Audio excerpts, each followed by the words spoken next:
So I recently started this little bit of an edible garden here, and I'd like to show you guys everything I've got so far. So one of my favorites here is a watermelon I grew from seed. This bad boy's been along me with a while, even though it hasn't really gotten much bigger. I'm just gonna pinch off this dead leaf here, and most of the new growth is pretty good. Got another leaf growing in there. Side shoots are fine. I don't need to start pinching those off until it really grows, but I gotta let most of this grows. Got a melon here.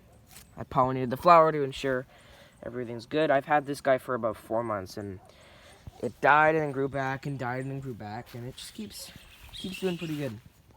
Here's a little guava seedling. I planted this today, just right in here. I have some manure and fertilizer just mixed in with the soil, some clay mixed in with the soil, and yeah, we're gonna add some coconut husks to it just to make it better. Here's a fig seedling I just recently planted. It's doing pretty good.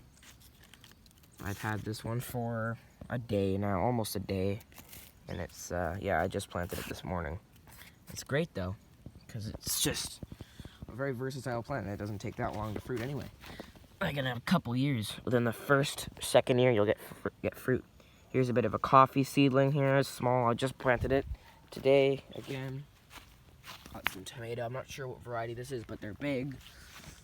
Over here, I got a smaller fig seedling which died, and then now it's growing back. Got some cherry tomatoes, which are going to be fruiting soon. It's a couple weeks old, so it's not really going to fruit yet. Some blackberries, which have just started growing. They just stopped for a while, and now they're finally starting to grow. Ground cherries, which I grew myself and planted. Just took them out of the ground from somewhere, and planted them in the ground, and they're doing good. They've already got some fruits on them.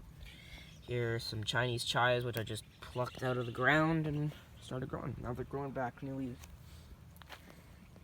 And here's some sweet potato vine that's growing. It's still small, but it'll grow, should grow. Cucumber seedling I just planted today, and it's doing really good. And then we have my grape tomatoes, which are ripening on the vine. This plant is actually like 2 plants, I think. This is like 2 or 3 plants. It's got 6. I think it's 1, 2, 3. I think it's 3 plants right here. Each plant has like 2 shoots here. And you see on this part of the plant, we got 2 cherry tomatoes, which are ripening right here. Grape tomatoes, I should say. And we got 2 over here. Leaf miners have kind of been affecting the leaves of the bush a little bit over here, but I just kind of pluck them off, and they usually just go away. But I cleaned it up, and now it looks pretty good. It's healthy. I water it regularly. I water the whole garden regularly, and yeah, so far everything's good. Got figs, coffee, tomatoes. I'm doing pretty good so far. So I want to give an update once it's time on my plants and stuff, and see how I'll tell you how to do them. So that's about it for today. I'll see you later.